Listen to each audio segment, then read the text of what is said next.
Fafaliana lehibe no hitsidianay ny tokantranonareo ato anatin'ny fandaharana fagy amin'ny voalohany izay rainao isaky ny farany volana. Izany dia ahafahana mifampizara amin'ny olom-pirenena ny asa sahan'ny DGFAG. Inona moa ny atao hoe DGFAG? Ny DGFAG dia foibe mpitondrana iray ao anatin'ny ministeran'ny toe-karena sy ny fitantanam-bola.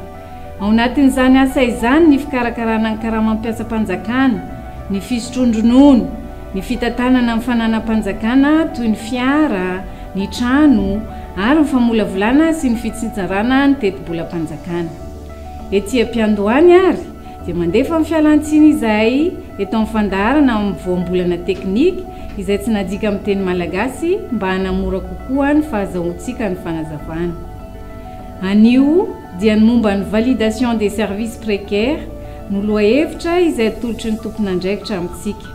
Izany dia mikasika antsika mpiasam-panjakana manokana no velabelariny etona. Manarafinaritra ary toa. Inona moa ny atao hoe validation des services précaires? Ny validation des services précaires dia fanomezan-kery ireo fotoana sy asa rehetra nataontsika talohana mpiasam-panjakana raikitra antsika ka nandoavantsika latsakemboka ara-dalàna. Rehefa tonga mpiasam-panjakana raikitra mantsy isika na fonctionnaire dia tokony afindra any amin'ny CRCM na caisse de retraite civile et militaire avokoa ireo latsakemboka rehetra nalohantsika teo aloha mba hitambatra ho caisse tokana izany. Arak'izany, ny service de la validation des services précaires dia mikajy ny vola tokony alohan'ny mpiasam-panjakana iray any amin'ny CRCM raha efa nototaliana ireo latsakemboka rehetra naloha tany amin'ireo caisse hafa toy ny hoe CNAPS izany na CPR. Rehefa vita izany kajy izany dia omena ny antsoina hoe ordre de recette ilay mpiasa mba ahafahany ty farany mandoa izany any amin'ny tahirim-bolam-panjakana. Inona ny antony ilana izany validation zany? Marihana fa tsy antery akory ny validation fa ny fanaovana azy kosa dia mitondra akony tsara amin'ny fikajiana ny indemnité d'installation de retraite sy ny pension de retraite satria mampitombo ny feim-potoana heverina fa mampiasam-panjakana raikitra antsika izany. Izavy ireo olona tokony manao izany validation izany? Reto avy ireo sokajiny olona manao validation.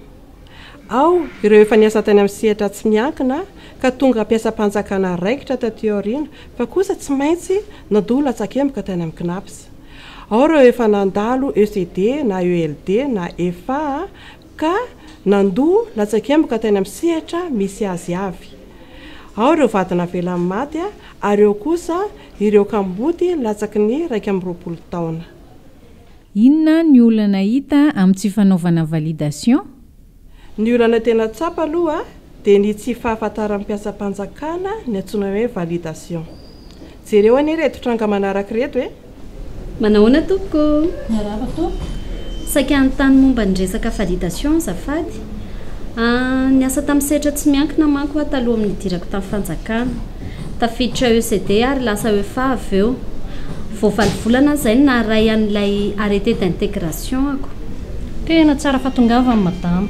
Fa ianao dia tsy tratra ny tataotsy azy 400 isan-taona. Ny ataonao dia makany amin'ny CNAPS aloha ianao. Mangataka famindrana latsakemboka rehetra nalohanao tany fony ianao tamin'ny sehatra tsy miankina sy tamin'ny ianao ECD. Rehefa mivaly izay fangatahany madama izay dia reto omeko anao reto ny taratasy rehetra ilainay dia rehefa feno ireo dia ampiarahanao amin'ny valiny fangatahanao tany amin'ny CNAPS.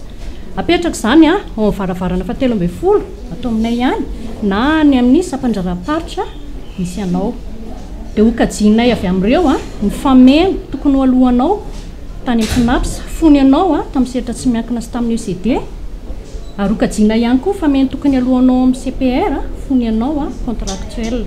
Dia hokajianay izany amin'ny tany 400 ma CRCM anao nanomboka teo amin'ny fonctionnaire anao indray.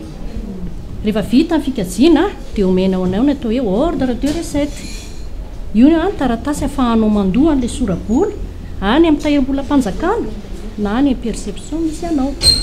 Ay, satria vola loka moa izy ity. Ary hono moa madama zafady. Ahoana ny fomba fandoavana azy io? Atao indray mandeha mandoa ve?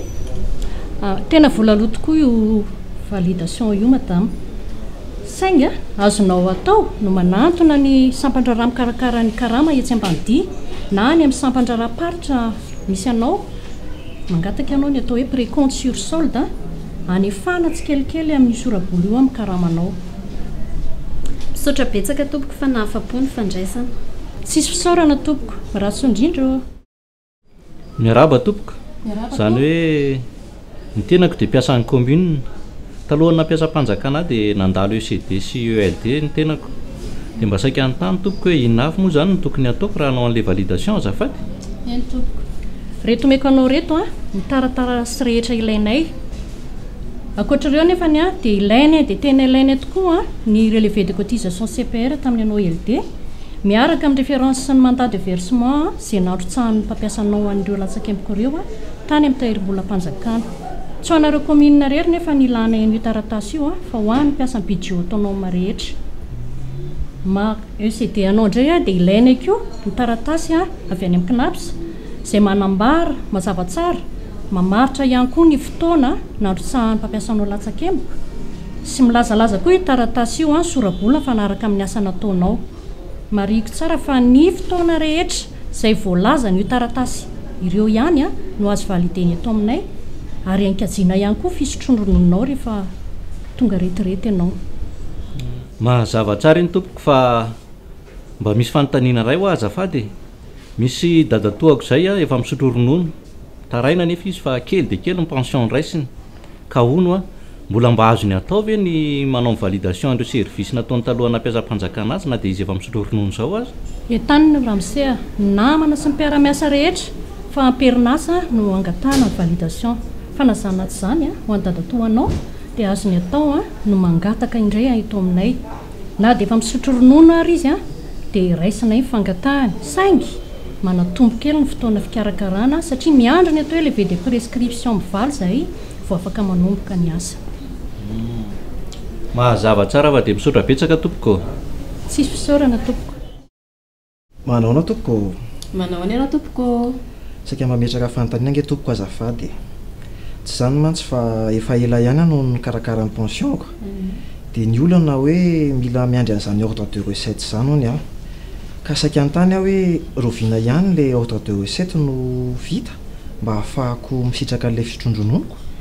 Raha tokony ho telo volana monja dia mivoaka ny fisotrondrononao zao dia mbola hivezivezy ny dossier-nao tsy maintsy alefako andeha hitony tenana amin'ny sampandrara mikarakara ny karamanao aloha ianao dia niano manao any état de décompte mba ahafahana manao an'ilay ordre de recette izany hoe ahitana an'ilay volany ohatra izay nohaninao. Ny numéro amin'ny ordre de recette io no apetraka amin'ilay CCP na certificat de cessation de paiement ary io antotany taratasy io no ilaina mba ahafahana manainga amin'ny fikarakarana fisotrondrononao. Eny tokory madamaka tako izay aho zany tsy nihinana an'io vola io efa fantatro ihany izy hoe tsy zoako fa nefa mbola nalaiko ihany zao sady mamerim-bola amin'ny fanjakana no mbola ho ela vao hisitraka n'ilay fisotrondrononiko. Mahereza dada tonga vasoa ny andro isotronao ronono e.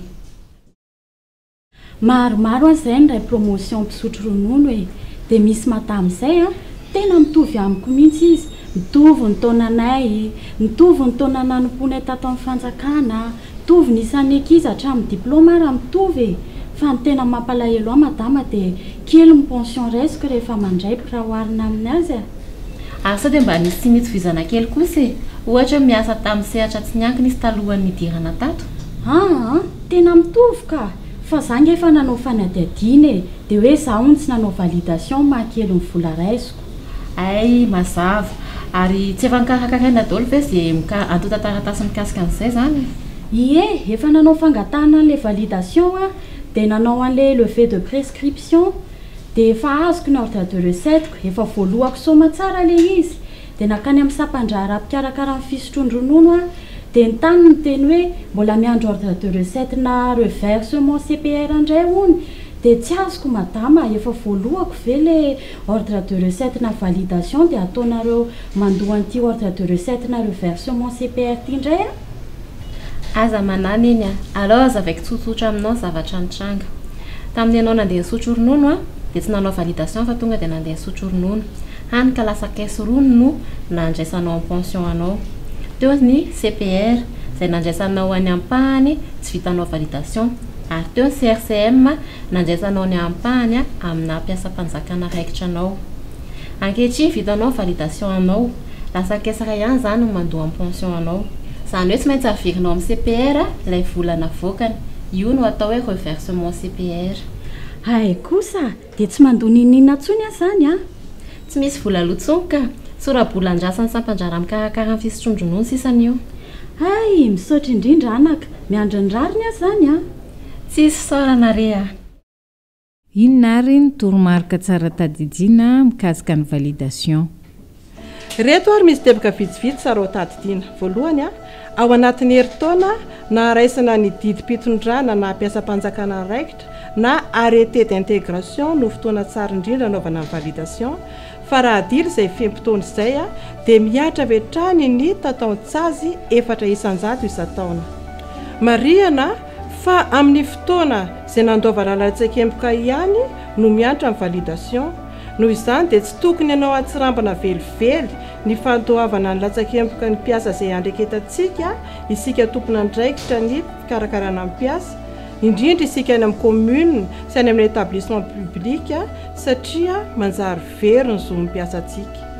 Raha vantany vao marainy ordre de recette isika dia tsy misy tsara noho ny afatrosa mialoha ka mba hanamaivana antsika amin'ny fanefana izany dia afaka miditra amin'ny antsona hoe précompte sur solde isika na ny fanatsoahana tsikelikely izany amin'ny karama.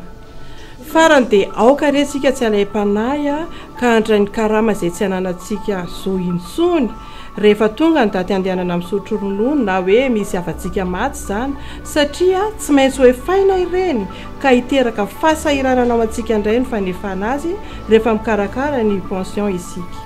Izay no masaka azona tolotra tamin'ity androany ity, isaoranao nanaraka izany hatramin'ny farany.